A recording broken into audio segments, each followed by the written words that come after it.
please stand for the Pledge of Allegiance.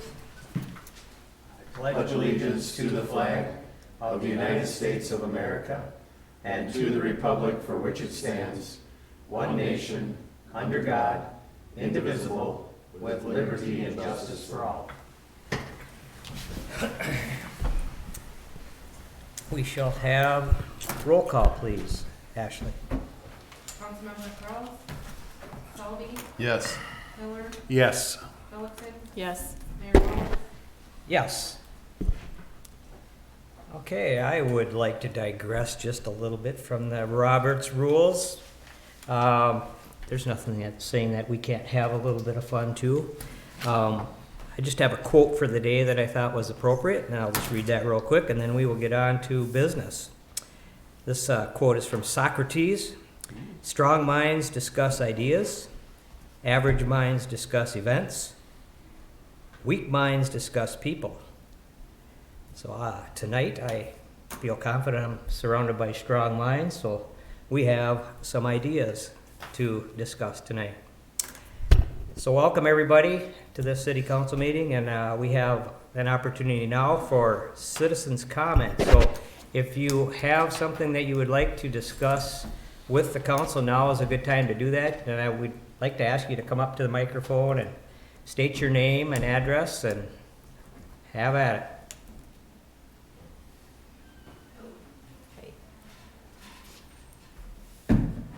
My name is James Burrow at 20791 468th Avenue, Morris, Minnesota, right next to Chesapeake Field there on the map.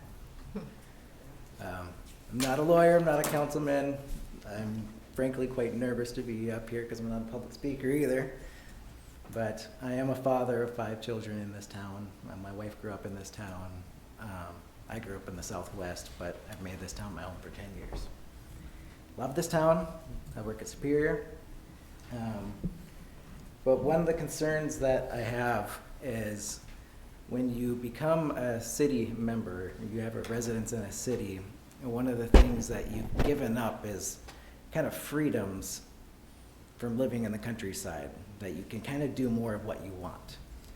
And I'm fine with that because you gain some other things, right? You gain city services, you gain safety and things like that that you take for granted in town that you don't necessarily have out in the country.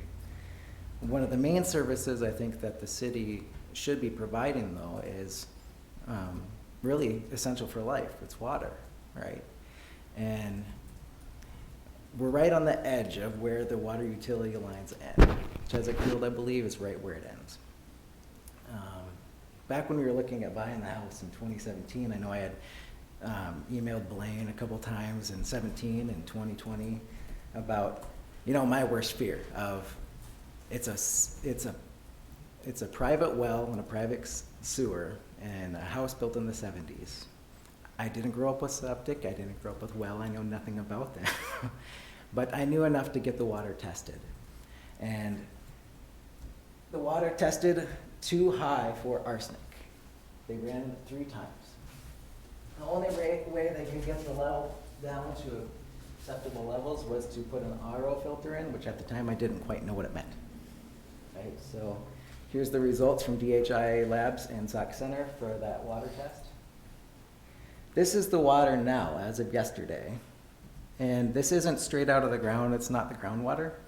This is ran through a pre-filter, a carbon filter, a descaler, a microfilter.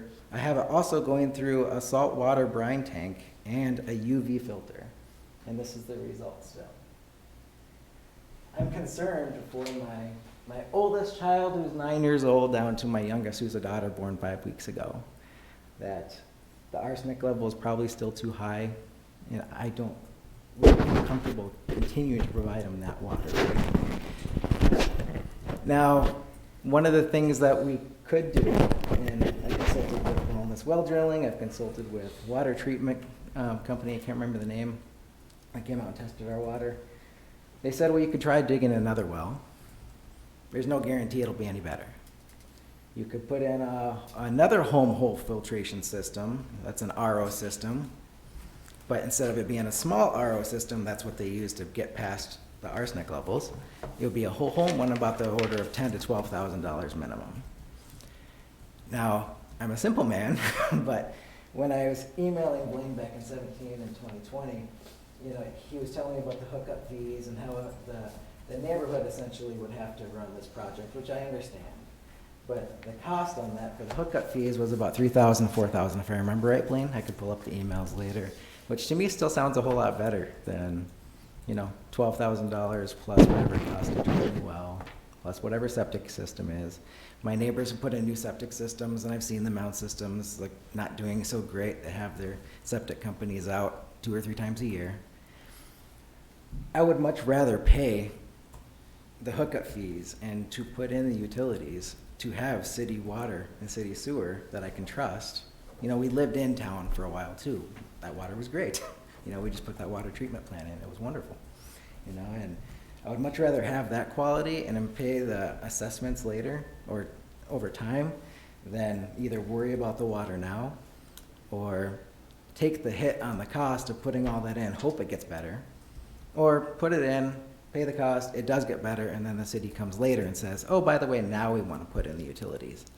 And you also have to pay that assessment, right? And I just would like some clarity, one way or the other, of, hey, we're not going to do the 7th Street project, then I'm fine. I'll pay the money, we'll take the gamble that the water will be better, and we'll do that. But if it's one of those things of, yeah, we just don't know. It might be next year, it might be 3 years from now. It's really hard for me to justify staying in town for that. So that's kind of what all I had to say on that. I know the concern was about the cost. I heard some rumors that there's some federal funds or some state funds that are possibly available for that road project that maybe wouldn't cover utilities. I did a little bit of searching. There's things like the Drinking Water Revolution Fund that has loans for projects like this. I don't know if we've looked into that. There's bonds, there's that sort of thing. So I just don't know what sort of research has been done on that side of things, the financial cost for the city and the residents, but I would like some more clarity if I could, please. I didn't catch your name again. I don't hear so good out of my left ear, so I have to apologize. James Burrow. James Burrow, okay. Yep. And what's your address again, James? 20791 468th Avenue. My Okay. backyard is basically Chesapeake Field. So, Okay. Thank you. Oh, war injury.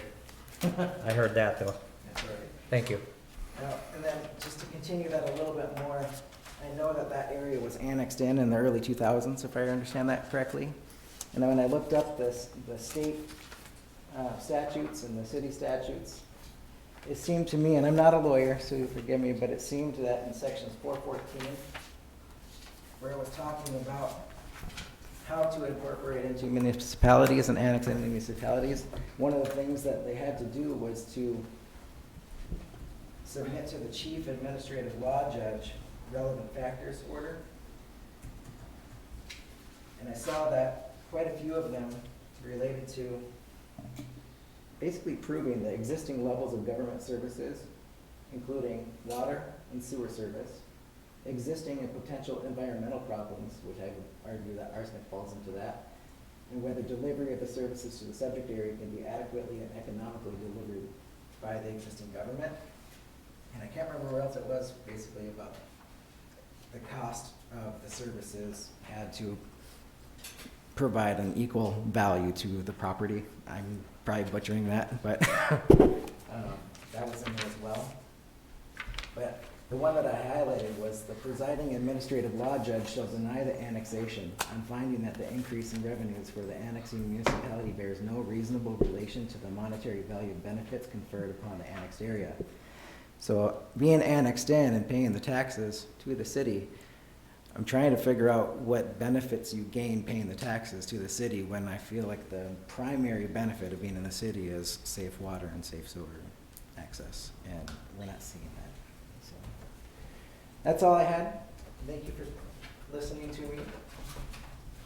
Hey, James, thanks you very much for coming in. Just so you know, typically when citizens come forward with their concerns, we don't really take immediate action on it, but we of course will, as a council, consider your situation as we get forward, and, as you know, we haven't made any decisions on that project, so, Right. I don't know, Blaine, did you have anything to add to that? or- No, we're actually meeting on Monday with Jeff Kuhn and Russ Brigham and Ryan Mogard to talk about the future of projects in Morris, so that we can come back to the city council and give you an update. We also did a review of fees, so you can tell. The one thing I would tell you is that there's misconception about what services the city provides for the taxes that are paid. Water and sewer aren't part of that. They are not paid for by taxes. They are paid for by fees Right. Yeah. from the users, and that's really, and you were pretty correct when you made that statement. In order for us to charge you for utilities, we have to be able to prove that those utilities are a benefit equal to the value of the utilities to you. And that's where it gets really difficult.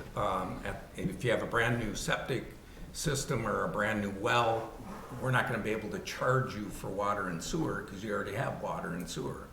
And that's one of the things that we have to look at when we do special assessments. So there's information that's gonna be coming fairly soon to the city council on this, because there needs to be a decision made on what's gonna happen with that out there. But I will tell you this, that is the first time ever anybody's mentioned arsenic Okay. to me. I've been here since 2007. We don't have it in our city wells Okay. that I'm aware of. Yeah, I And nobody has mentioned that there are wells in this neighborhood and area that have arsenic in it that I know of. So that's good information. I'll go back to Ryan Mogard and actually our wastewater engineers and talk to them about that, because that could be something that, prompts, the state of Minnesota to help step in and try to create a funding source to help us out. Thank you so much. Yep. Thank you, When did James. you move out to that location? You said you were in Morrison, had the water, just curious. Yeah, we were in Morris. I think we moved out there in 2020. So we've been out there about 3 years. So it was annexed in before you actually was annexed purchased in the before property that, out yeah. there, just clarifying. Yes. And we have had meetings, and we are looking at that, but it's gonna be more than just the hookup fee. There will be assessments. Right. And when we last That's- met, it looked like it probably, and this is just ballpark figures on things depending on what we do and how far we go, all being 40, 50,000 potentially. Yeah, probably not that high, but. Up to, but for the, Yeah. just, we're looking, but to do a neighborhood, we have to have the neighborhood wanna do it. You can't just go in and force if 80% of your neighborhood doesn't wanna do it and they have adequate septic system and an adequate well that's fairly new and working. Yeah, they're looking at their cost and what they've already paid for, so we need to try to balance, but if there is a bad water problem, as Blaine said, that will move things up or help us to proceed and to make some improvements, so thanks Now, for your is input. that including after like the federal funds that have covered the portion that's? Well, we're not included? sure, we're still looking into potentially what different funds that we may Okay. qualify for from different sources and different things. Okay, low yeah, I was interest told loans. that there was funds already in place and that we were gonna lose it. To do the but- road work, Yeah. we can transfer that, and we've looked at possibly doing something different, but that's Okay. the big cost will be the water and the sewer, but yeah, we're working on it, we're looking at it, Thank and you. just trying to keep a happy medium. Right. So, to force people to do something they don't wanna do neither isn't something that we wanna do, so. Right, is that something that could be like a survey that's sent out by? And chance? that's something that we've talked about, having a public meeting or sending out some surveys. Okay. Finding out the age of your systems, and are you for or against, are you satisfied, have you had, testing, so that's something that we are working on. Awesome, thank you Thank so you. much. Do you need this back, Jane? No, that's a copy I brought for you guys. All right. Do you know of anybody else around you that is having a problem with their wells? Not that's having a problem, but that has expressed interest in getting back on city water and sewer because they don't wanna deal with it either, so. Great, super, All right, thanks for thank the you. input. Yeah, Thanks thank for you coming in. coming. All right, anybody else that would like to approach the council? Hearing none, we have no public hearings. We'll move on to reading and approval of minutes from the February 28th, 2020, or 2023, regular meeting minutes. I will move approval of the regular minutes from the February 28th meeting. I'll second. I have a motion and a second to approve the regular meeting minutes. All those in favor, say aye. Aye. All those opposed, same sign. Carried. Move on to the condensed version of the minutes from 2/28/23. I'll move approval of the condensed minutes from 2/28. And I will second the condensed version of the minutes. All those in favor, say aye. Aye. All those opposed, same sign. Motion carried. Okay, we have the consent agenda, which consists of the audit of city bills, the gambling reports, and the transit report. And I will move approval of the items on the consent agenda. Any discussion on any of those items before, or? I guess I had just not really a question, but I see it on line 30. We must have got our battery-powered extraction tool. I think we talked about that in our budget planning. It was $37,888. So that's good. Yep. Oh, on line 43, I did have a question on that. There's a fee for $4,277. It's a water supply service connection fee. What would that be for, Blaine, do you know? And the state of Minnesota charges us a fee for taking water. Correct? It's a twice a year fee, so right around $9,000 a year. Oh, They've been charging us since nearly existence, I would say. and for, For Okay, doing for- what? Well, it's a license to allow Oh, us to okay. take water from the ground. oh, Is okay. basically what Because it they is. own the water. Well, yeah, they regulate it. Okay. So we have to deal with the state, James. All right, any other discussion? We still looking for a second on the items on the consent agenda. Or any other discussion? I will give you that second. Okay, Have that taken care of. all right. Any other discussion on those items? Oh, I just saw reading some notes there. Zach had a comment on transit buses and what the miles and mileage, but I think we've got an adequate supply and we're backed up on a few of our buses that we're waiting for delivery on. So I think we're sitting in good shape on that. Yeah, we responded back to, he had sent an email with some questions, but yeah, we actually have the EV bus in the works, and then 2 transit buses that are gonna be coming. Yeah, the goal in MinDOT suggests that you replace your buses within 7 years or up to 150,000. However, there's such back orders, so we're waiting for 2 gas-powered buses from 2021 yet. And then the chassis, once we are given a chassis for the electric bus, it's another year out after that. Everything's back ordered, but we try our best to keep them as current. But normally, yeah, we're replacing a bus every other or every year and Every year, yep. we're in the rotation of trying to stay ahead of the game. So awesome. Thank you. You guys did approve for the, 3-4 years ago for that, EAC bus, and that was really low amount bus, so that has helped out. Thank you.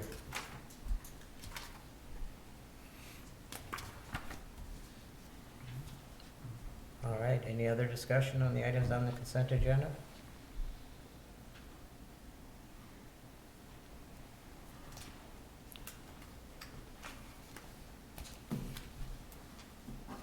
Hearing none, all those in favor of the consent agenda say aye. Aye. All those opposed, same sign. Carried. We will move on to petitions, requests, and communications. We have a petition to appoint Ryan Schleter and Cyril Swedland to the tourism board. Blaine?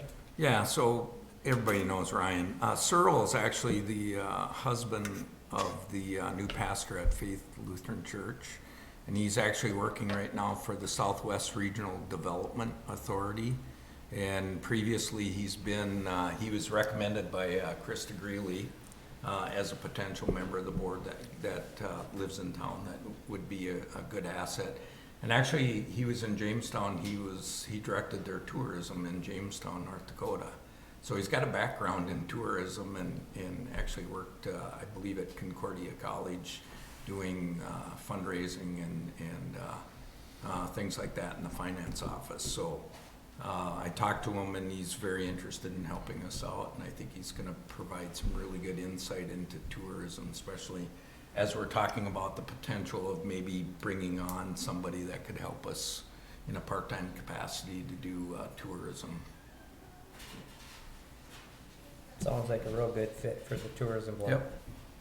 Well, with all of our boards, I guess thanking the public for volunteering, committing time to help us and to serve on our boards, to make recommendations on them all. So it's good to see a couple people stepping forward to help us out on the tourism board. I will make a motion to appoint Ryan Schleter and Cyril Swedlin to the tourism board.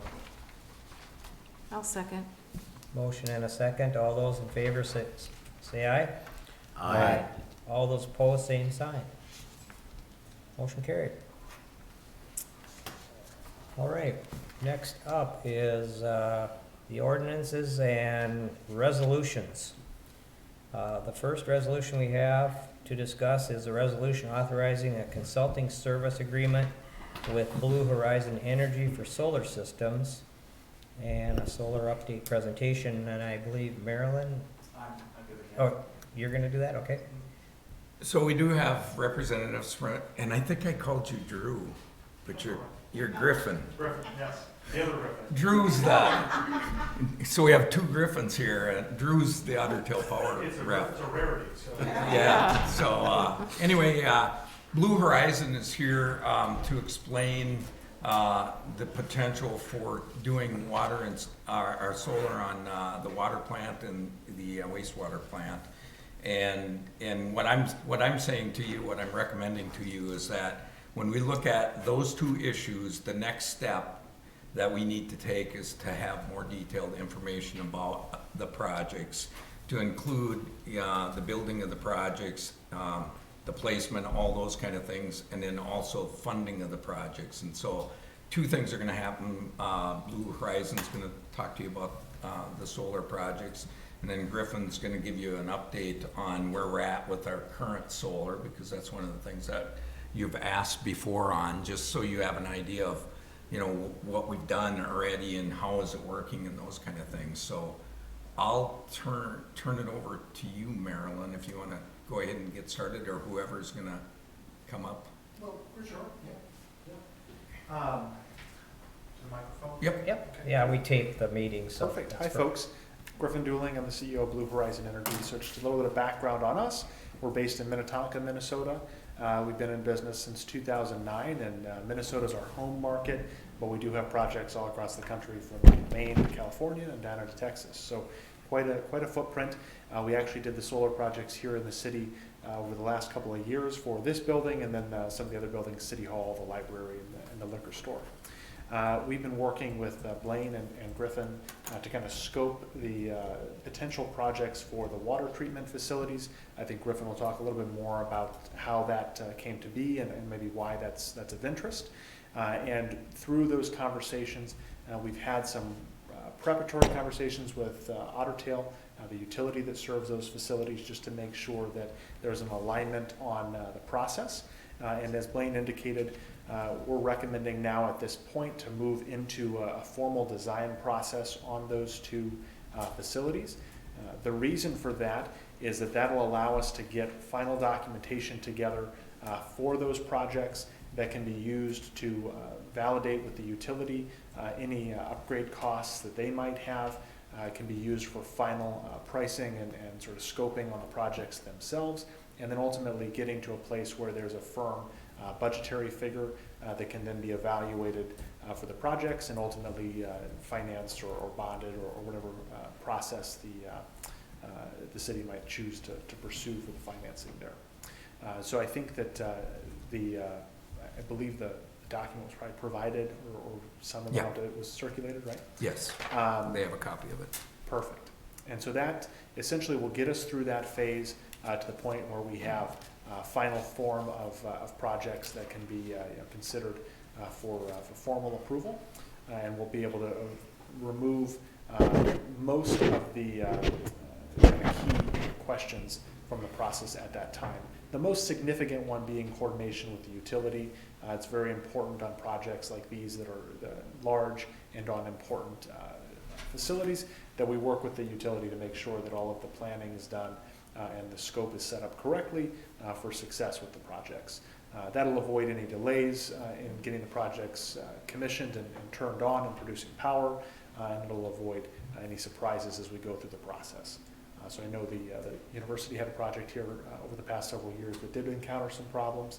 A lot of that was from this coordination with the utility, so doing that on the front end of these projects will help make sure that they're more streamlined and successful as we go forward. Yeah. Any questions? And as part of this resolution, you're looking at a $31,700 to further the study, right? Correct. That's for the two sites. Yep. Okay. Yep. We had a German exchange student do some research and just the consumptions on our water treatment plant and just the amounts and energy, but is there any way we can have the production, or has this been looked into, or will it be looked into to be able to utilize the major peak time of day for energy production from our solar system if we move forward with it, to utilize that instead of it that's in the middle of the night when we probably won't get much solar? I'm just curious if there's any chance that that has been looked into, or if that can be included into it also on time of day that our major consumption would be used at the facilities, if we can make that work. Obviously, when we want our water, our good, clean drinking water we have in Morse, we want it when our citizens need it, but just if we have the capacity to be able to do that so we get the major bang for the dollar.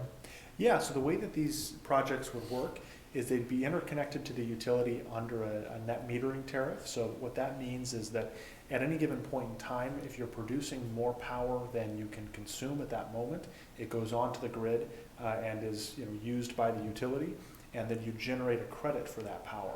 So essentially the way that that works in a practical sense is that during the day, you'll be producing more than you need at that moment. You'll be banking those credits, and then you'll be using them at night. Okay. Especially for a facility like the water plants where you have that around-the-clock usage and you have those peaks throughout the day. It's also very useful in agricultural settings. If you've got dryers running in the fall, you can sort of bank those credits all year long. Very similar mechanic for the water plants.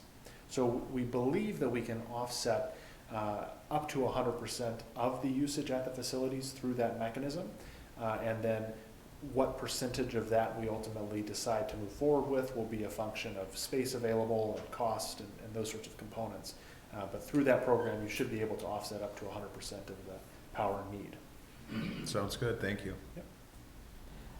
Griffin, what on the average do you see, taking into account way costs and so forth have went up, what are you seeing as an average, let's say, payback on solar? Now, I know that's probably changed since, I think when we first put in solar on our city buildings, we were looking at like an 8-year payback, weren't we, Blaine, something to that effect?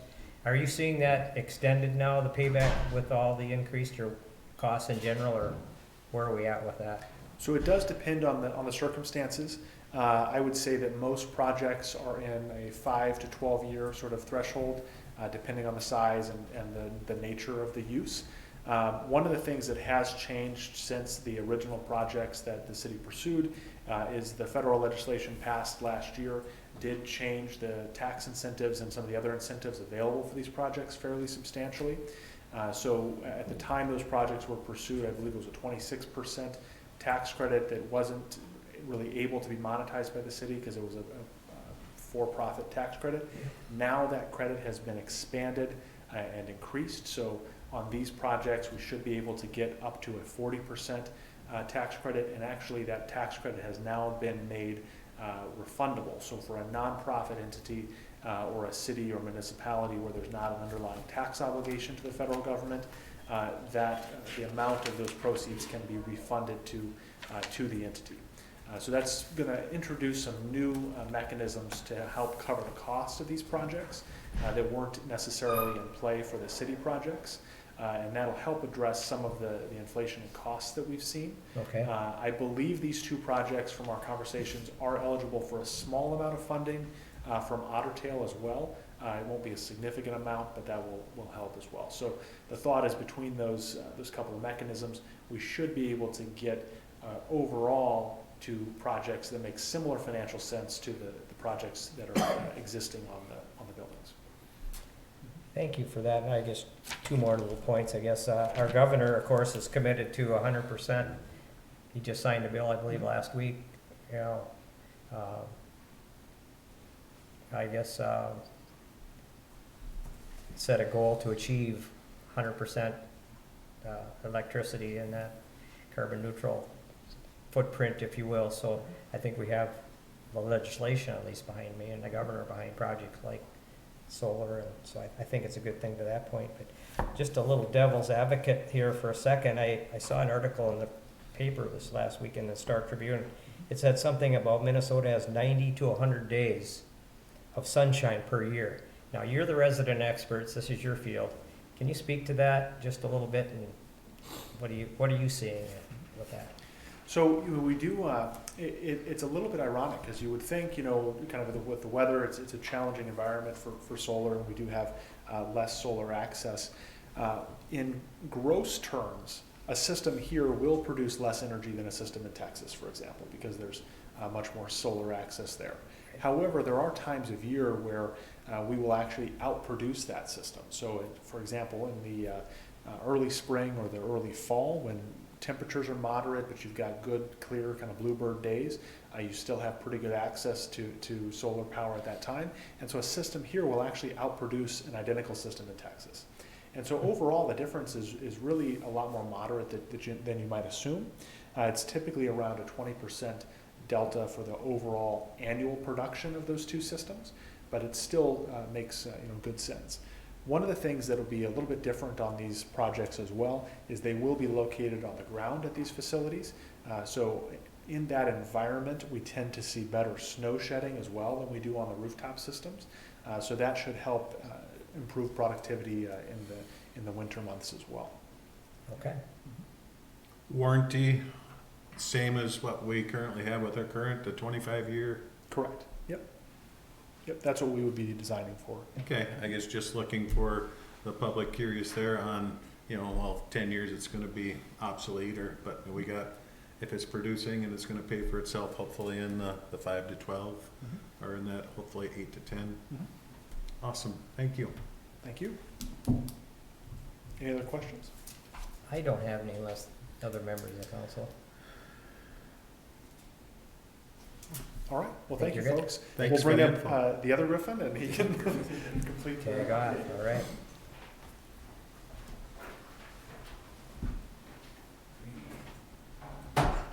While he's getting set up, I just want to add a couple things. When we did our solar on our buildings here, we were the first ones that really jumped in to do it. And really what happened is we had 3 buildings that we're going to do it on. We're going to do it on City Hall, this building, and then the liquor store. Because Otter Tail Power didn't have any credits left. If you remember, they had the publicly owned power, where they would provide up to 40 kW of solar on a building. And what happened at the end was they had some other organizations that were going to do projects, and then one backed out. And so Otter Tail came back to us and said, hey, we have 36 kW of credits left over. Are you interested in them? And so we came back to the council and said yes. Because basically that paid for half the cost of that system that got put up. And then the other half we invested our own money, and we pay that back by the savings that we have in the energy that we normally would have bought from Otter Tail Power. In this case now, Otter Tail Power has lots of projects. And so they're saying that if we want to do one of these, we might only get 40 kW on say the water plant, even though we might be doing a lot more than that. Because there was a way that we ended up doing that. and so we're a little bit limited there, but now you got the federal tax credit money, and we don't pay taxes, but now they're gonna let us use it to offset our costs of investing in solar, and it's major dollars that are gonna help offset the cost of these. So if we wanna get into this, you know, it's gonna be kind of the same environment. And then I'll just end with one more thing, and that is, I asked Otter Tail Power this question: why would a power company want us to build power production when they're selling power? And the answer is what you just got done saying. The state of Minnesota is mandating that you know, by a certain period of time, the power production is going to be done through sustainable, renewable energy sources. And if we can do it for them, then they don't have to do it necessarily. And so that is part of it. You know, that we are kind of working together with them on that kind of stuff, so. And one more thing I'll add before I get started with this too, that is that in addition to them needing to meet that 100% by 2040, a certain percentage of it has to be small, under 40 kW sections, which is why they have the Pop Solar program in the first place, because they're required to have small solar as a part of their renewable energy profile. And so for them, it makes more economical sense for them to have something like the Pop Solar program than to install a bunch of tiny little arrays themselves. So with that, I'll get Just a quick question, on the federal tax credits, when is that available to us? When upfront, or do we have to complete the project to qualify for that? Your system has to be commissioned, yeah. So the Okay. project needs to be completed, and then you apply, and they refund you. We'll get a refund. Okay, just curious on, and a lot of times with federal money, it's a long, drawn-out process, how long we would have to wait to get those funds. But as soon as it's producing, and then hopefully a fairly short timetable. Thank you. Well, and that's part of why we want to kind of flush out all these little details. Figure so that that out we know and one way. understand what it is before you wanna Make the a big commitment that decision. we will know all these details. Thank you. Sorry to interrupt. Are we potentially looking at 2024? Or what time frame are we talking about here for budgetary reasons and things? I mean, or how do we plan? Is it?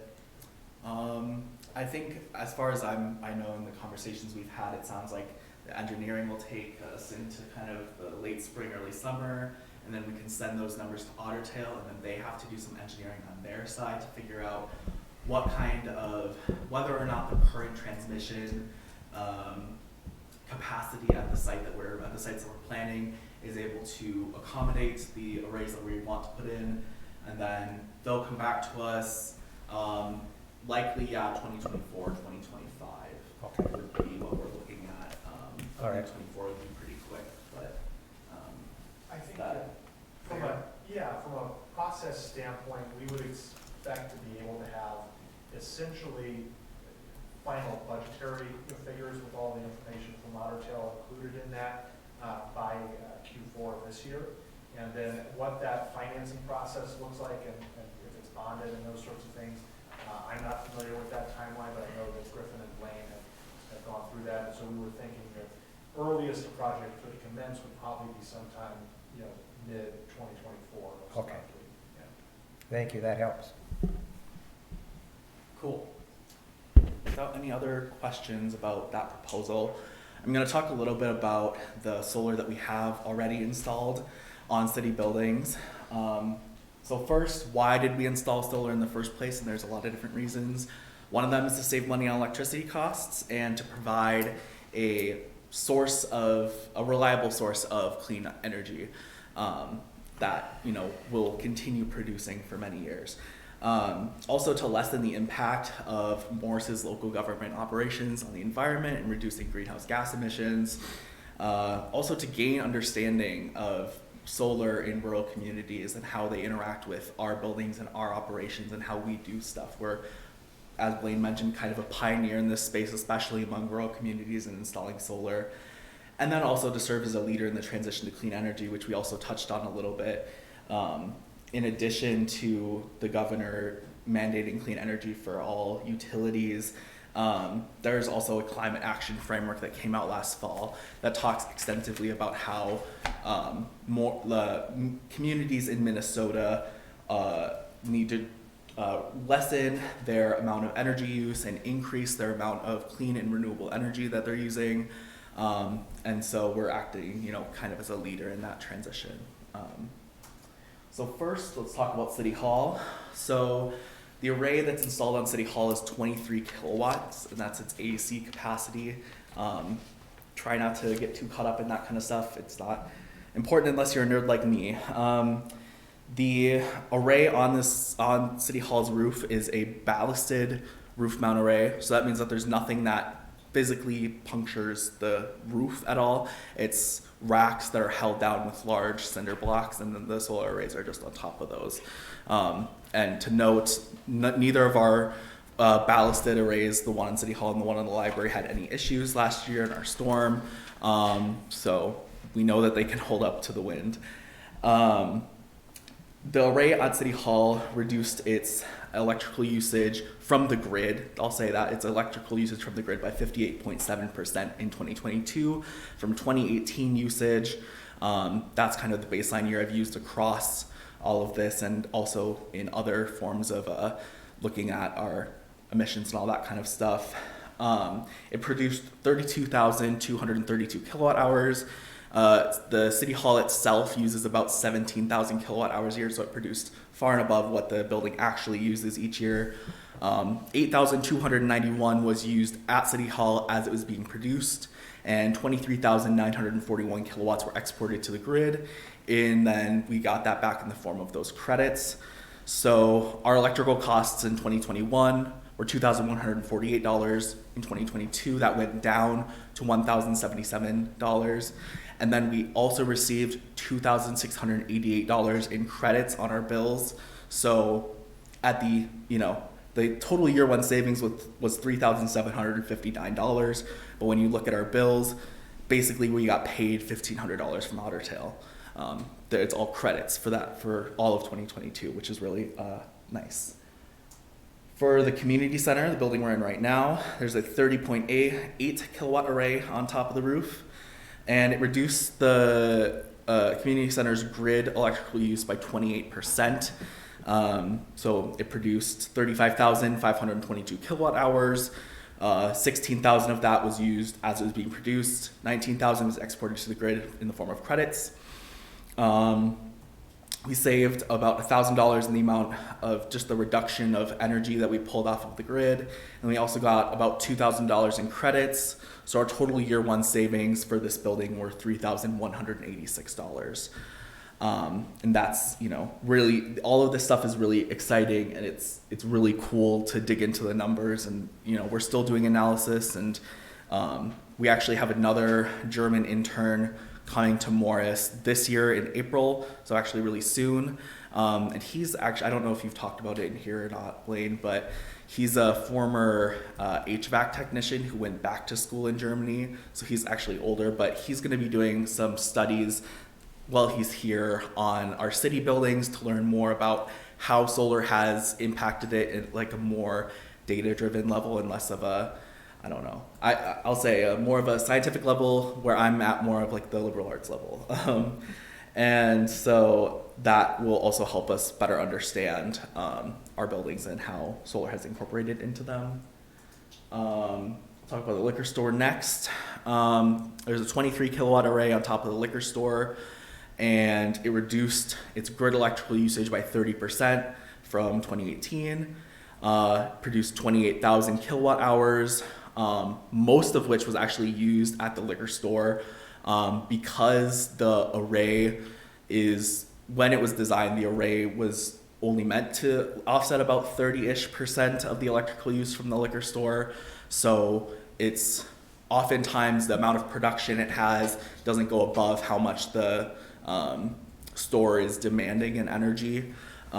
So that leads to a lot more of the energy being used on site rather than being exported to the grid in the form of credits. And you can see that in our bill credits from 2022, we only had $364, but we still saved $3,249.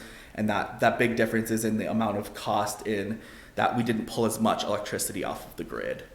And then this is kind of a cool graphic that shows what it looks like. This is from, I believe it's from July or August of last year. And on the top, you can see the, when the store opens and when the store closes, marked by kind of those two lines. And you can see how the demand goes up and then reaches a plateau and then goes back down. And then here, the bottom one, you can see where it's electrical use is very minimal during the day. And that's basically showing that the majority of the energy that the building is using during those times is coming from the panels and not from the grid at all. And there was one, I think, on the City Hall one too, where it was completely flat, and it fluctuates by the day depending on the weather and several other factors. And then finally we have the library. Now, the library is a bit of a unique case, and we're still learning more about its array, especially because it wasn't connected until the end of June of 2022, so it only really produced for half of 2022. And so in the 6 months that it was producing energy, it produced almost 23,000 kilowatt hours, of which 17,000 was used at the library and 5,280 was exported onto the grid. Because the array has been connected for less than a year, I don't have the reliable, a good estimate of the costs and the savings, but I have a summary in a second that will dive a little bit more kind of into that. This is kind of a review of, before we went forward with these arrays, we got some estimates from Blue Horizon Energy. And they provided predicted savings and predicted production amounts for how much energy we would produce. So you can see there are some differences between the predicted and the actual, and that's for a lot of different reasons. The one that I'll want to highlight right now is that in 2022, we got a lot more snow than we did in years previously, and it made it more difficult for snow to shed off of the arrays because we get a lot of wet snow at once, and then it would freeze, and then once it's frozen, and you get more snow on top of it, then it's really hard to melt that ice. In addition to that, at the library in particular, one of the reasons that we're still a little we're still trying to figure it out is because different from all of our other buildings, the library, as many of you know, is a geothermal system. So that means that its electrical load is affected much more by variances in the weather and how hot it is or how cold it is outside. I was able to do some analysis on from some other work that I'm doing related to a greenhouse gas inventory, and found that the library, even though it used more energy in 2022 than it did in 2021, but its energy use, when you normalize it against the total degree days, which is a method for quantifying, how much energy you have to use to heat or cool a building, actually the energy use went down. And if you're interested in that kind of stuff, I'm more than willing to share those numbers. I just didn't want to put them on there because this is already a lot. But yeah, and then on the bottom we have the predicted ROI and the actual ROI based on our actual savings. So for the 3 arrays, City Hall, Community Center, Liquor Store, the predicted return on investment, or when we would start making a positive cash flow, was 8.9 years. Our actual return on investment, or when we'll start making cash flow, given the 10,194 savings number, is 11.7 years. But the array life is still 25 plus years. And, even after the 25 years, you have arrays that are in California that have been operating for over 25 years, and they're still operating to a level where the amount of energy that they produce is beneficial. And then quickly, we kind of talked about this, but the water treatment plant array would be a 400 kW AC. So on our city buildings, we have a little over 100 kW. We'd be quadrupling that at the water treatment plant alone, and then installing an additional 60 kilowatt system at the wastewater treatment plant.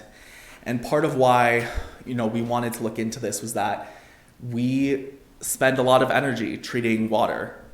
It's the single largest energy draw within the city of Morris's operations. So when you look at all of our electrical accounts, water treatment and wastewater treatment are our two largest energy consumers. And I can actually show that based on this. So I've also been working on this greenhouse gas emissions inventory to quantify emissions across all of Morris's operations, not just electricity and not just water treatment, but everything. So on top, we have our total numbers for 2020 through 2022. And then the thing that I want to draw your attention to is on the bottom is how much emissions we created from the energy that we used to treat water. So 45% of our emissions from electricity were used to treat water or around that for all 3 years. And almost 20% of our entire emissions profile is just from treating water. And so that's another reason why we're interested in adding solars to decarbonize these big electrical consumers.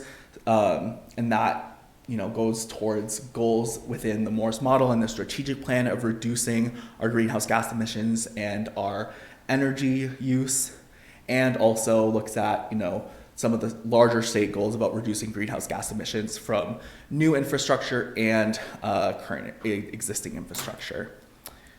And I think that's it for me. Questions? I know that was a lot of information pretty quick. So our projected return on investment of 12 years is based off of the cost that we were presented with our federal tax credits included, correct? Yes, yep. That's,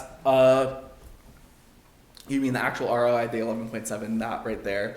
That does include, that's based on not the tax credits, because we didn't get tax credits for these arrays. No, but I'm talking on the new projected, on the wastewater and the water treatment plants. It showed a 12-year return on investment, but just looking at that, those numbers are based off of the numbers that were presented here with the cost and the federal tax credits that we have available of approximately 40% of the total cost. Yeah. And if we're overrunning our return on investment here from 9 years up to almost 12, could we expect the return on investment there to get pushed out also likewise with that? I think it's a fair question. One piece I would flag, and I know Griffin mentioned this, the data from last year is challenging because we saw similar underperformance across the entire fleet, across the state. It was just not a very good year due to a lot of environmental factors. That can fluctuate with our snow cover. Right. So, for example, the prior year, right, 2021 was exceptional. Most systems were 5 to 10% over expectations that year. So we do expect to see some variation. Here we're basically looking at, what is the, call it worst case scenario projecting it forward, and that does put pressure on the ROI. But I would suspect as we see, a couple more years of data, we should see things get better. I'm just curious there that it's going to fluctuate, or as winter, and we have no control over the snow cover unless we hire someone to go out and clean the snow off of our panels. Right. But yeah, and that's something we don't have control of. But just looking at the payback, our investment to making it worthwhile, that what we can anticipate. Yeah, and we have made some assumptions in that preliminary estimate to try to be fairly conservative with that. The goal of the design process will be to refine that, get final numbers from Otter Tail, and make sure that we have, kind of a true figure to look at. And then also, as Griffin had mentioned, there's a little confusion on the building for the library that we've been going back and forth on. And so we will resolve that and make sure we have clarity there. I think my personal instinct is I believe the actual savings were higher, but some of this geothermal stuff is affecting some of that data. So we're just it's taking us a little bit of extra time to comb through that. And I guess the obvious question would be, well, we're overproducing on City Hall, Community Center, and library, but the liquor store, but it's based off of the available roof space to put panels up. So if we had more roof space, which we may have, if we decide to do something at the liquor store, that that's something we potentially can do to expand the system there also. Yeah, yep, absolutely. Thank you. Is there any room or any costs associated on the project with disposal at the end of the life of the arrays? I mean, do we have any information on particularly what that might be going forward? I mean, that could technically get to be a heavy burden down the street. I don't even know. I haven't read and seen any numbers, but it just kind of comes to me that might need to be looked at. Do you guys have any experience with that?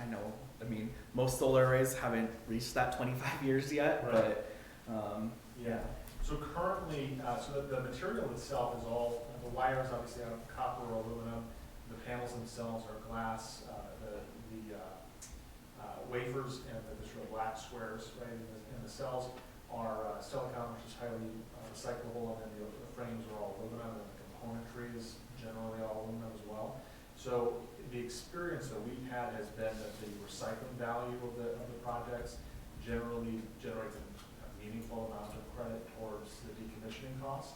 And we're working right now as an industry with the Minnesota Pollution Control Agency on actually a region-wide model for this. Currently, we think there's a fair amount of value in those recyclable materials that's being lost just because there's not a good supply chain to affect that recycling. But MPCA is working on building a dedicated sort of supply chain process so that we can get more value out of these, because it is going to be a significant thing going forward. There's going to be a lot of these solar arrays that are getting decommissioned, and that material will be recovered and recycled, and those projects might get taken out, they might get repowered with what has been the latest and greatest 25 years in the future. So all that is still a moving piece, but currently we've seen on sites that have had to be decommissioned for whatever purposes, the recycling value of those materials generally covers, I would say, half to all of the cost of removing the materials from what we observed. That's an important, I mean, you, starting at the beginning and also at the end, what are we gonna do? Because it's easy to say, here we go, this is what's happening, woo, woo, woo, and then, 20 years down the road, it's like, oh, I don't, what are we gonna do with all this now? Right. So, right. thank you for sharing that, because that was, Well, I think we should encourage our governor to, if he's signing into law these 100% of this, he should also start to factor in the recycling part. We need to start making some laws about, you need to have an economy for the recycling. Even today where our recyclables go, a lot of the time they just go into the trash because they can't make any money doing the recycling. So, I mean, in order for these projects at the end of life and to renew it all the time, these are some of the things that I think that they're not considering to make them whole. And that's what just was, to me, it's like, you don't want to get to the end and go, ooh, didn't see that coming. Well, that's what we're really excited about the work MPCA is doing. They're being really thoughtful about this. And the goal, frankly, is also just to use this, to your point, as an economic development tool for Minnesota. Like, there's going to be a lot of recycling happening from the whole region because everyone is deploying more solar. And we can recycle it here and make value out of it here in the state. So that's kind of what we're hoping from the strategy standpoint will come to bear. And then in the background of that, the new federal legislation has passed a lot of incentives for encouraging domestic manufacturing of these components. And so that is going to help build that demand side of the equation so that those recycled outputs have somewhere to go to be turned into viable product. Griffin, what is the proposed location for the arrays? And can you speak to, I know you said it's a 400 kW, how much land and space are you gonna need to accommodate that? And where were you planning to put it? Because obviously, So the array that's going to go at the sewage treatment plant is actually really easy to site because we have, I don't know how many of you are familiar with that space, but directly to the north of the water, where all the settling ponds are, there is a parcel of city-owned land that we already have, and that array will be able to be installed there, and it will not take up that much space, 60 kilowatts. I guess here the best way to phrase, so the array that's currently next to the water treatment plant, that's a University and West Central Research and Outreach Center jointly owned array. That one is 250 kW. So we'd be installing an additional 400. Right now we have land around the water treatment plant that the city owns as part of its 100-year lease from the university. And we'd be able to put it on that land. We've also discussed the possibility of working with the university and the West Central Research and Outreach Center to add the array onto the 250 that they already have there. So it would be just a whole big field of elevated solar, but again, that may result in increased costs for the actual installation. And it's not something, we haven't gotten necessarily that far on it yet. To answer the question, there is space for it. It's not something that we're super concerned about at the moment. But is that kind of get to what you're asking about? Well, the reason why I bring it up is, so it's basically out into that pasture area. Mm-hmm. And when we were we had Jeff Kuhn here and gave us a presentation on the East 7th Street project. Mm-hmm. And during that presentation, he pointed out that there's a water line that runs underneath that pasture that is, it's not, I don't know if he said imminent or what, but eventually that's gonna need to be replaced. And I'm just concerned about, before we stick a bunch of solar panels out there, that we take care of, we consider the underground, what's below that land. Right. I guess the one thing I can say about that is, like I said, we have land that isn't in the pasture necessarily. The land kind of around the wells, to the east of the plant, between the highway and the plant, that's like an area we could put stuff in, and that hopefully wouldn't be interacting with that specific water line. But also the arrays that are in the field currently, and even if we added to them, they're spaced so that cows can walk in and around them and stuff. And so part of that too is that any equipment that may or may not need to get into that area likely would be able to, and it hopefully would not have too much of an impact on any arrays that are placed over it. But I also don't know the exact where it runs under the pasture, so I can't get into too specific. I think it would make sense to make sure we mark that and Yes. locate where those lines actually run, so, I think in the future it might need to be addressed. Yeah, that's exactly what we're talking about here. Part of this process is to figure out all the details. The university Yep. has initially indicated that they're interested in us putting solar up at the university. We lease the land for the water plant, and we have, the land includes where our wells are and all that kind of stuff. But it's in the details, because I know how the university works, and you have to get together with them and make sure everybody knows and understands where everything's at. You gotta keep in mind too, the fact that the university is bought into this whole sustainability, renewable energy thing, and so this is an important part of, this entire process. We're a partner with them in the climate smart municipalities and all that kind of stuff, but you have to figure out where all this stuff's gonna be and how it's gonna go up, and same way at the wastewater plant. We have to know the details of exactly where everything's gonna go and how it's gonna be set up. And I guess the last point I'd like to make it, aesthetically, what do you see with your solar fields? I know some people they plant vegetation around it to kind of provide a screen, because obviously we have a road there, our bypass goes there, and what we think is pleasing to my eye might not be pleasing to somebody else, so I don't know what you typically recommend there. So I would also just add this context, so the smaller array, which I believe is the wastewater Yep. facility, Yep. that's, that'd be about a half an acre. The larger array is probably 3-4 acres on the other side, so it's kind of manageable sizes. The arrays themselves are designed in modules, so each segment is roughly 30 feet. So if there is a situation where a segment has to be removed to access something underground, that can kind of be managed through that process without disrupting the whole array. And then to your final question from a screening standpoint, so we are required to have at least it's either a 6 or a 7 foot fence. 6 feet has to have barbed wire on it, so typically we go to 7 feet because that's a little bit less, a little more aesthetically pleasing, right? And then usually, if there's an aesthetic concern, we can slap the fence or do some sort of treatment to it.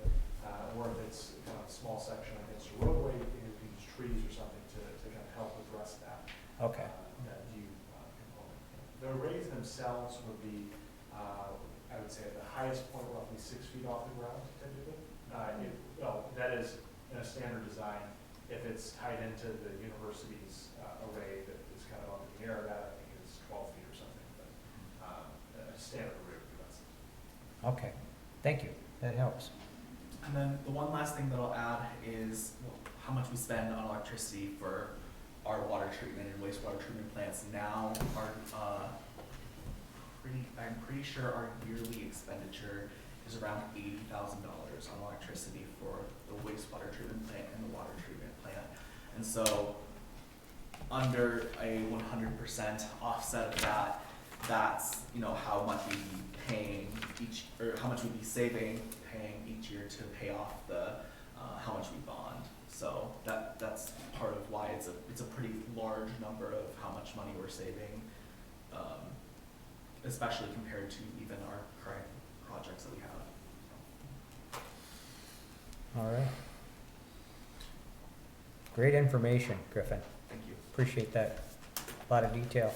I would like to get it sent to our Yes. website if I can, that information, just different people that have asked, and Yeah, hopefully our absolutely. paper there got good notes, and I'll have some info on it, but just letting our general public know, you know, I have questions on it, and if it makes sense, but those are awesome facts and figures and numbers that we can present, and thank you, very helpful.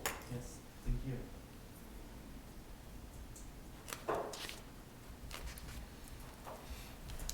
Any other discussion from the council regarding this resolution that's before us?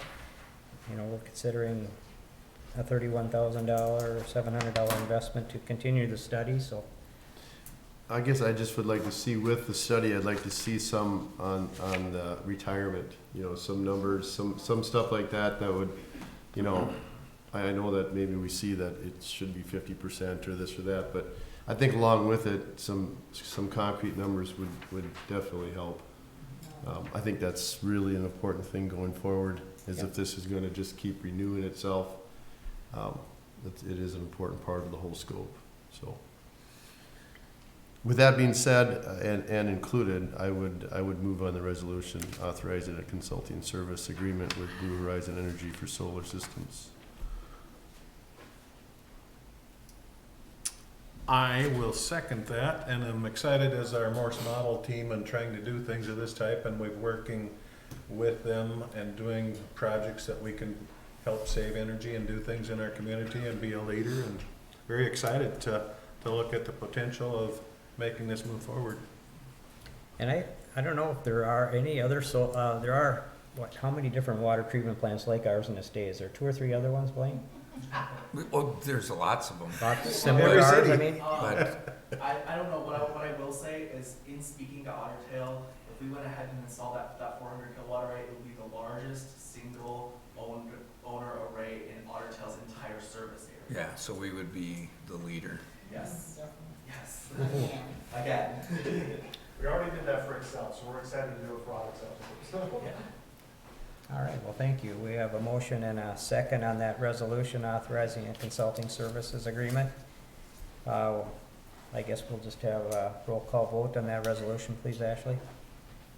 Councilmember Crowe, Solly, Yes. Miller, Yes. Gullickson, Yes. Mayor Wallers. Yes. Okay. Thank you. Thanks for very coming. much. Thank you, very Good information. informative. Thanks. We have the next resolution approving a consulting agreement with DDA Human Resources, Inc.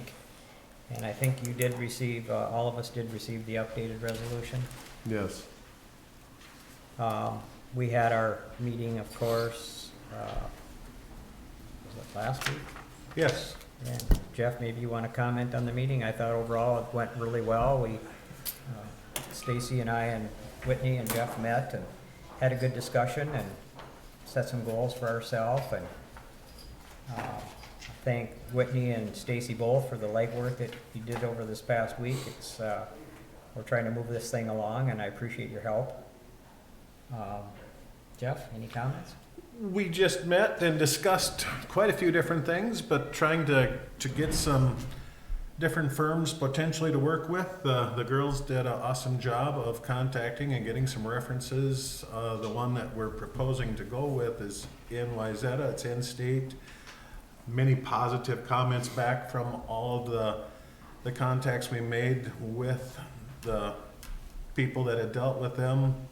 I guess most of the other ones were, it just sort of made us feel very confident to go with the DDA proposal, and they are very excited to get rolling. And if we move forward tonight, we'll be here tomorrow to just meet with the council and different department heads to get an idea of what we're looking for from everybody. So it's, going to be a big picture to be inclusive with the different people that will be working with the city manager. And on their goal, it's to pretty much have somebody picked out by July 1, I believe, if things move. But that we can hit some bumps, but we'll take it day by day. And our plans are to be able to meet weekly and to meet with them by Zoom.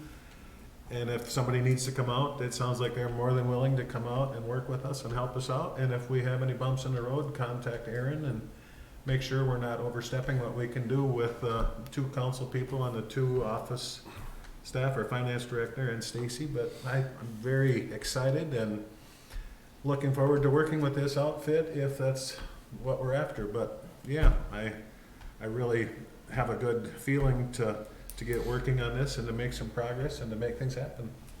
Well, and I really too, Jeff, can speak to that with regards to what I've seen so far from DDA. Very professional, and I think we're going to get what we're paying for here. And I think this is the first time we went down this road for 17 years. Obviously, Blaine's been here that long, and we owe it to the citizens of Morris to put our best foot forward so we can get the very best candidate we possibly can. And I think this company is going to help us get there. So, any other discussion? Kim, Brian, anything? No, I'm very happy that you guys are tackling it and moving quickly on it. Yes.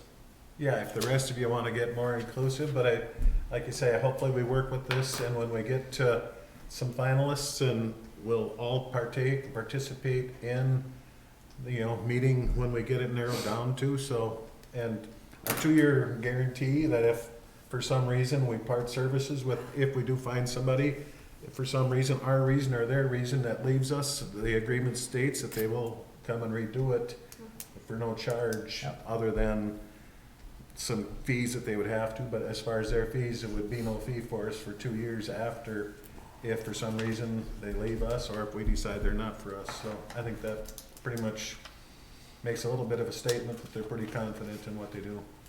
Well, and just so everybody understands, what's going to happen is the advisory committee is, say we get 6 or 8 different applicants, I'm just using that number. The advisory committee, according to this resolution, is authorized to get it down to the finalists. Say we get down to 2 or whatever, and then that's when whole council will get involved. So just want to make sure everybody understands kind of the process and what we're doing here. Okay. Are we gonna get updates, like, when they're meeting with everyone tomorrow individually, are they putting together some kind of, here's what came out of these? And we can provide as much information as you want, I believe. I mean, on a weekly basis, we're taking notes, so I guess we can have, Stacy's been taking notes just to send to everybody, just to keep you up to date, so that everybody knows where we're at. Yeah, and all the communication will have to run through the staff. It can't be from me or communicating to you, because then we'd be borderline open meeting, law violations. So, Whitney? Based on speaking with department heads and the council, is what DDA, this search firm, will build the position profile out of, too. So everything that's talked about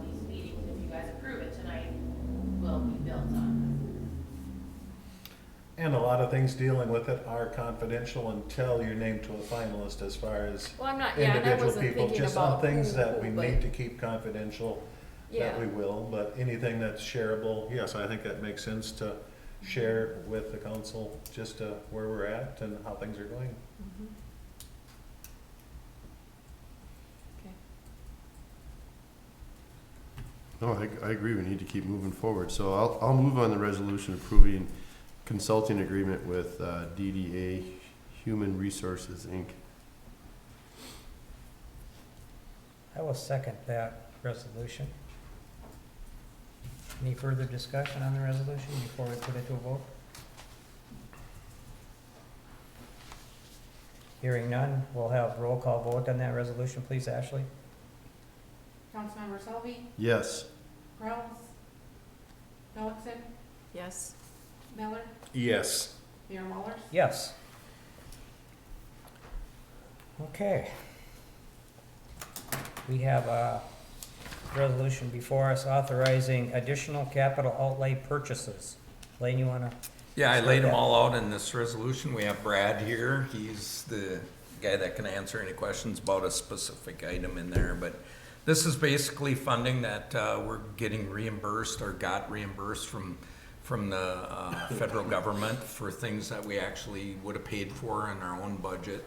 And so now this money can be utilized for other things. And so I asked staff to put together a list of the items that they're interested in acquiring. In some cases, these are items that were on the capital outlay listing that we never had enough money to actually get to them, to pick them up. In some cases, they're things that wore out, just because of what we were doing.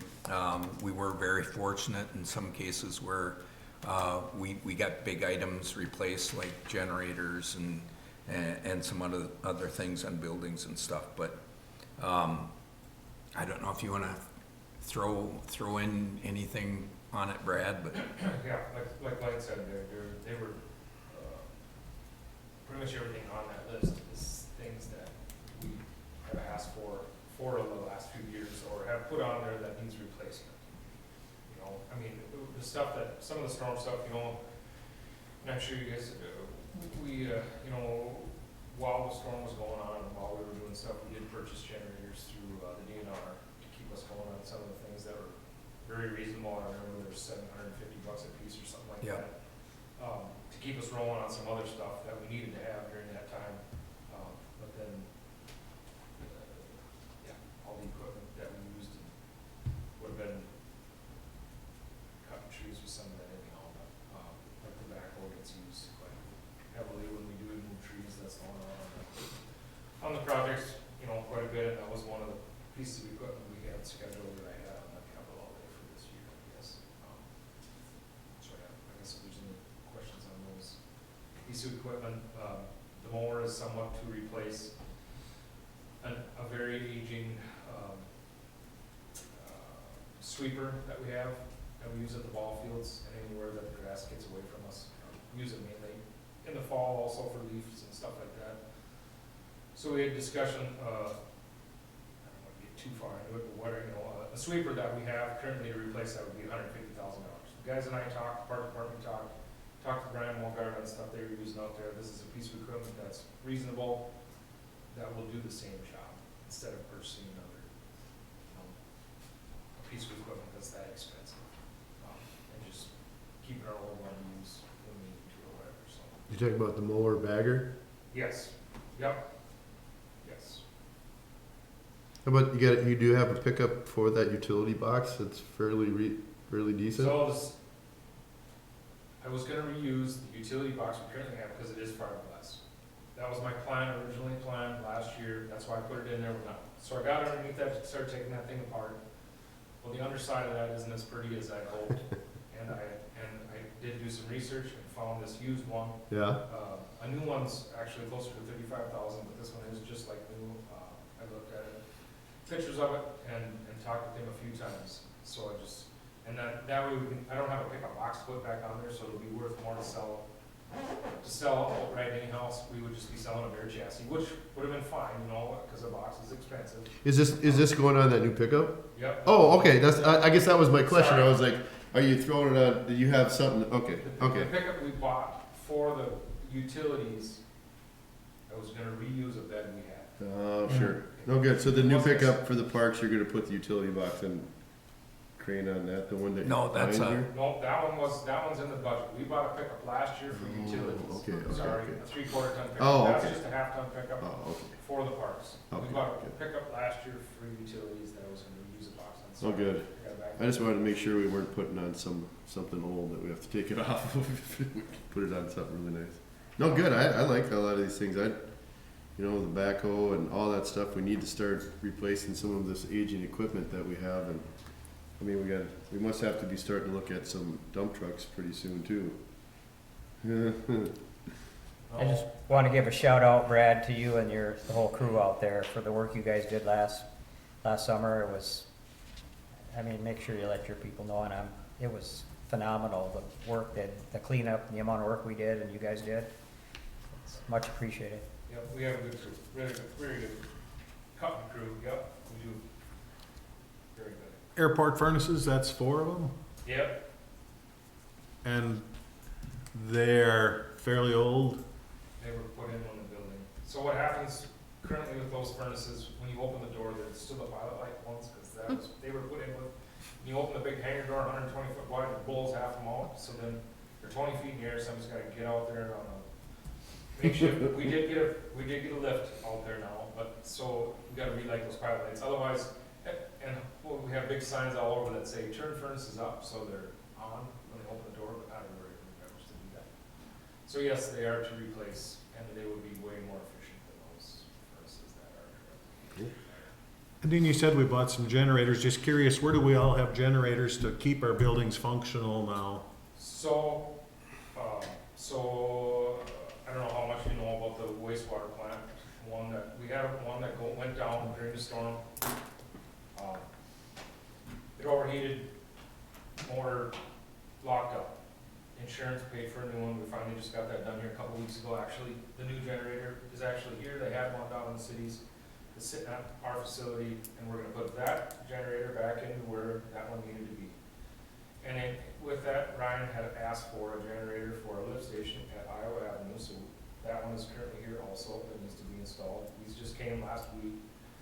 We're gonna take one of the military generators that we had, the smaller one, and we're gonna put that at Holiday Lift Station, and leave that permanently there. And the other one, we have a trailer for, and it's already has the plug-in on it to go to every other lift station, so the lift stations don't need to run 24/7, they just need to get pumped down every so often during an outage. Okay.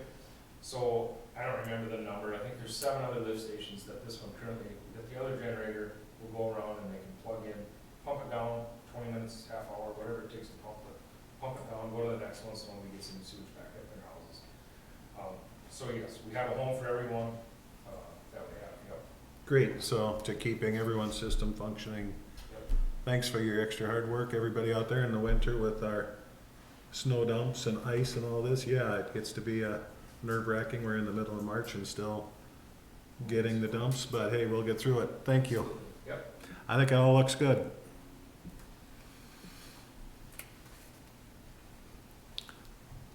And with that, I will make a motion for approving a resolution authorizing additional capital outlay purchases as listed.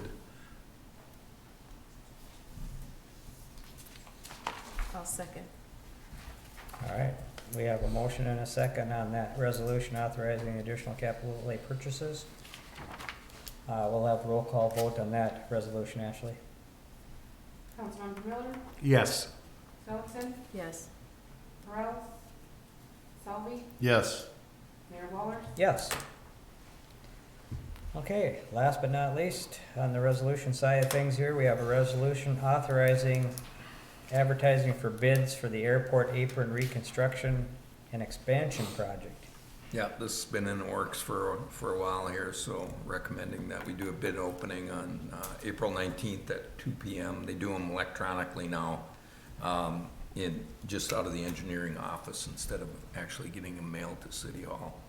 But you can see like I said, this project that's been in work, so I've got them numbers in there, and we'll see what kind of a bid we get on it.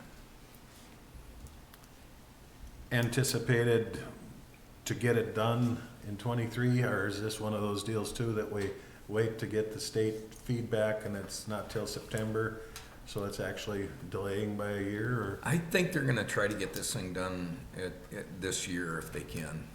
So it should be fairly straightforward. There's not a lot of detail to it, you know, but,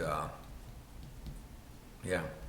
Yeah, I think it's just just a curious with matter the of- federal and state funding, sometimes it takes them 6 months to get through all of their paper trail and to make all the things line up. So, yes, it would be great to get it done with and have that big stamp out there that everything has been upgraded and taken care of. Yep. And then the local share is gonna come out of ARPA funds, so you can see that. We have about 124,000 left over right now that we can utilize for our local share. And that is an authorized expense of our Yep. use of the ARPA Yeah, funds. because if you remember right, we did that resolution to wash the money. So anything up to $10 million, if you, I'm not sure I'm comfortable with that term. Wash the but Rephrase money that. laundering. no, originally It they, has been pre-approved. Yeah, Distribution. originally they had specific rules and regulations, but they said if, rather than go through a process of trying to figure out, you know, what funding that you were short and revenues and all those kind of things, if it's under 10,000, all you have to do is pass a resolution and then you're good. You don't have to worry about it. So that's what we did, and that's where we're at. And Standard allowance, we elected. And we'll throw in Standard Whitney's allowance. lap if there's any issues when we do our annual audit, when they come through and look at yeah, stuff there. it's So like we should be taking good. the standard IRS deduction. They don't question what you're doing with it. They just give it to you right away. But the big thing is we want to make sure that we get this money spent, so that we don't have to give it back for one. But the sooner we get it spent, the better off. I like it. I will move on that resolution authorizing advertising for bids for the airport apron reconstruction and expansion project. I will second that. Motion and a second on that resolution. We'll have roll call vote, please, Ashley. Councilmember Phillipson, Yes. Miller, Yes. Selby, Yes. Rose, Mayor Waller. Yes. All right, city manager newsletter. Saw a couple of you down at the Board of Regents visit. That was awesome. I mean, if you talk to them, they were very excited to be in Morris and like being here. And I thought that was a really good turnout from the community that was down at the Common Cup. So that was kind of nice to see. And I'm sure the rest of their visit went really well out at the college. I did update on two of the issues that were brought up at the last city council meeting with regard to snow removal. One of them, obviously, we've been doing, I don't recall, Brad's here now, I don't recall us ever doing odd, even sides of the road. You know, that was brought up. Years and I've never seen it. Brought up before, but this is the way we do it. The neighborhoods are really bad. Actually, one of the things I would tell you is that when they came in and peeled off the road with the road grader, they came back with the skid steer and cleaned out driveways, because you wouldn't probably ever got that out of your driveway. And then as far as the garbage cans, I drove around town and I looked at garbage. People figure out where to put their garbage cans in the alley. This was a specific case where the individual put the garbage can in the alley. And actually, if you remember at the last meeting, had mentioned that didn't want the snow up against the garage. Well, what's the best way to try to do that to keep the plow from coming in closer to your building? And so then Russ had talked to that individual the day that he actually came to the city council meeting, so. So just to elaborate on it a little bit, the operator is trying to be nice to every homeowner, you know, if there's a spot to put it instead of plugging their drive, or, you know, exit out of there, you know, and in that instance, it's better to, you know, try and push it over there anyhow, because if you piles it the other way, he gets it all piled in that particular driveway, and that person. So in the plow operator's mind, he was trying to do a favor, except for that garbage man that is farther out. And so it was a situation. It was just a bad situation, I think. Like I said, our plow operators aren't intentionally trying to break cans or plug driveways or whatever. It's just part of it. It's part of a Well, snow. And the I same think it- guy's been doing the alleys? It hasn't somebody new that started? Same guy, same truck. That truck's been here that truck is an 06. Same truck's been doing it since 2006. Well, and I think in part of our snow ordinance, we do state that we ask people not to put their recycles or garbage out during a snow alert, so I think, I don't know what else you can do. I mean, I think we make And that pretty accidents do clear. happen too, though. I know that, I get Yeah. that, yep. But, Well, it's like parking on the street and your car gets buried, you can't blame the snowplow Right. for doing that. I mean, that's their job to plow, you should move your car or your But garbage cans. Go drive around where there are cars that have been sitting, are still sitting in Yep.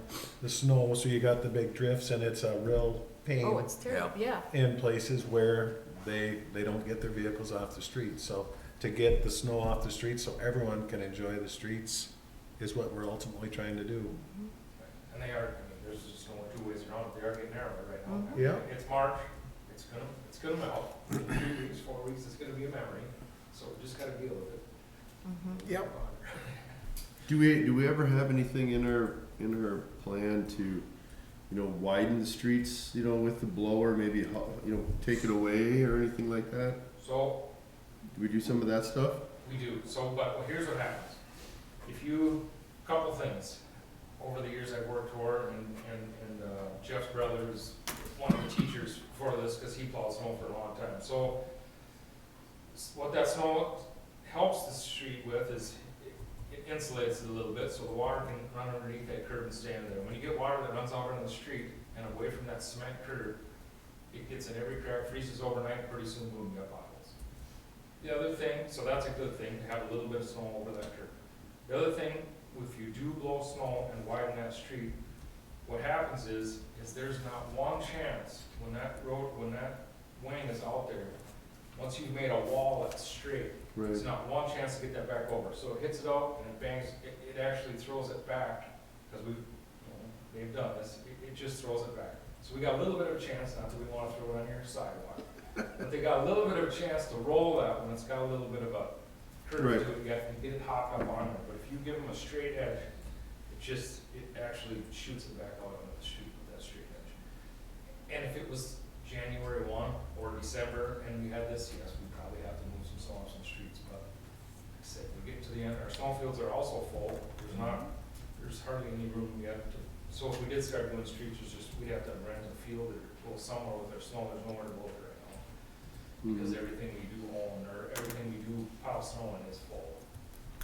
We're scrambling just to get the main street and horseshoe stuff cleaned up, right now, so. So I don't know, did I answer? Oh yeah, I was just kind of curious. I mean, people ask questions about why or if you should do certain things, and they really don't know the full story of how it would affect things, or could you do it, how anything would happen afterwards. So it's always good to ask the question, and then, so now I have an answer. So if somebody asked me that, I'd be like, well, this is what they do, and this is why you don't do it. Yes. And I think that probably the most genius part about it is how it covers over the curb, so that you're right, so that we don't freeze up our outlets for the water, because we can already see on our streets what some of that stuff is starting to do. Right, and if you take that insulation away, so at nighttime, that stays open. It Right. has that hollowed outs in there. If the water's running and that's all open, then that freezes solid. Well, then it takes all morning or all whatever, and the water starts to run all around it. I know it seems goofy, but that helps us. You're right. It's like it's insulating over the ground. If you got snow over it, you don't want Yeah, freeze so deep. Mm-hmm. When you get a foot and a half of snow on a 32 or a 34-foot street, and you try to put that snow on a 5-foot boulevard, yeah, it's not always gonna stop at that 5-foot boulevard, and I know the guys are not that ornery and that evil to try to put the snow up on the sidewalks, so, yeah, they're doing the best they can with the way things are, and I think they're doing a great job, so. And you gotta remember too, every snow's a little different. So the guy starts out in his plow, when we get a wet, heavy snow, well, that snow might come off that blade and go a little farther. And the next snow might be a cool, soft, fluffy, and it doesn't go that far, and also speed, they're trying to judge their speed and figure out what they're trying to push off the end of that wing too, you know, all the time. Yeah, this And heavy how much- stuff, you could lay it out there quite a ways if you wanted to. Right, so it's just not, they're just not holding the steering wheel, driving up and down the streets, you know? So, The next meeting, the architect's gonna be here, because we're gonna wanna advertise for bids for the bus garage project, but I'm also gonna have them come and give you an update on the library and the liquor store and the concession stand building over at Wells Park, so that'll be a good chance to see what the architect's been working on. And then the Hudson Inn opened on Thursday. It sounds like the bar got slammed pretty good Friday night, and they ran out of pizzas and stuff. But I also had a granddaughter that went to a birthday party out there, and it's like, how was the birthday party? It was awesome, you know. And that's what used to happen in the old days. You know, you'd get a poolside room and have a birthday party, and and then somebody else said, because I think he only has like 20, 25 rooms that are completed now. But somebody said they're booked for the weekend, you know, so, as he takes in money, you know, he's finishing projects and stuff, and it just seems like it's gonna go over really big out there. And he shared with us the other day when we toured after the SAIC board meeting that, he's pretty much booked June and July, all the rooms. And he has the pools are all up and running. Pools are running. And did a very nice job. I mean, everything's clean, the rooms are all redone, and it really, he's obviously put a lot of work and effort into it, so. Well, we're gonna test them in July. The class of '78's gonna rock on out there. Oh, so boy. We'll see if we You can. have to let me know. We'll just, Maybe put the. class of 77 will come and stare at you. I think he's got the got the disco, handicap the disco globe, I think he still has that. They can maybe put that up for you guys, yeah. And I have went out and reminisced with '77 at some of their reunions, so yeah, looking forward to it. Oh, We boy. had some pretty Many good- positive comments and Well, they'll have their chair accessible into the pool for you guys by that thank time. you. 78. That's all I got.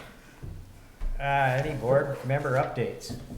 Next item, anybody got Nothing any here. from any of their boards or they'd like to share?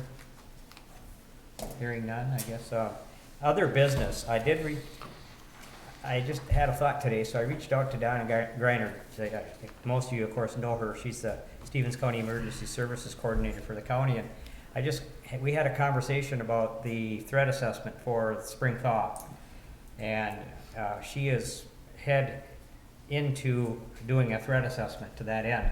And she shared with me that later this month, in fact, this Thursday, she's gonna have another update, but she thought end of this month, she was gonna have a meeting and probably include you and, I don't know, probably myself and whoever. But she threw some things out there for us to consider with regards to what our responsibility is in this whole thing. She's, you know, considering sandbagging and all that stuff. She doesn't really know yet, and the state really doesn't know yet what the true threat is gonna be for flood and localized flooding, but at our level, I think about the only thing that she recommended we do is just make sure that, you know, our storm sewers are opened and steamed out, and that we get the word out to homeowners to, you know, make sure their sump pumps are gonna be effective, and probably the third thing that she said we, as a council, maybe could consider and talk about is if there is localized flooding and people's basements get flooded, what's gonna happen to all that damaged furniture and debris and all that stuff as people pull it out of their basements? You know, do we have a plan to help and assist in that area, or what are your thoughts, Blaine, on something like that? I don't know, are we doing, I'm sure you're probably having conversations with your staff on that, because, I mean, Well, not gonna be long. it really gets down to whether or not it's a disaster declaration. You know, if you're, I mean, we don't really have as much. I think my biggest concern right now would be that the longer the snow is here, and we start getting rain, and everything isn't opened up yet, then you could wind up having some major problems. Even, I mean, around my house, it's just massively covered with snow, the yard is. But that stuff, depending on how long it sets, you know, if I think back to 1997 in Breckenridge, We had all that snow and it was there late in the spring and then it warmed up and it all melted at once and just filled the whole Red River Valley with water is basically what happened. You know, but you know, the city, you know, the biggest thing is, you know, and now we got generators, so if things are, you know, we don't have to really worry about, a lot of the stuff that other places have to worry about. And the west side of town, I mean, so we're starting out for our own advantage or whatever, we're starting out with a pretty low Lake Crystal, so the whole west side pretty much has to go through there. And once it gets to there, there's an outlet for there, but it's the height of that outlet regulates the height of the, so there's storage. I haven't walked in there, it's in between the two, last buildings over there by Lemke's garage there, but the height of that regulates what comes out of there, you know, so that is our storage area for the whole west side of town. So, and there's room in there because that was very low. Who regulates, or that DNR? No, well, yes, the DNR and Jay set that height, yeah. It was So predetermined years ago, and Yeah, it's not it is what it is, No, it's not. adjustable. Yeah, no, it wasn't years ago, it was just when we did the Pacific project, when we did that. I remember when that ran when they across put all the down there. pipe in Pacific across the- that's when it was done. But that's not something that we can raise or lower No, like there's Travers no when they, boards. There's no boards. it is what it is, and just, when do we need our sump pumps routed out? April 1? Well, supposedly, but I think we're still gonna have snow on the ground by then. But if we get a lot of rain and a lot of melts, that can tax our wastewater facility too, if all them sumps are running inside, so Oh, just, yeah, for sure. we wanna get those routed out. Well, that's what Donna and I talked about today.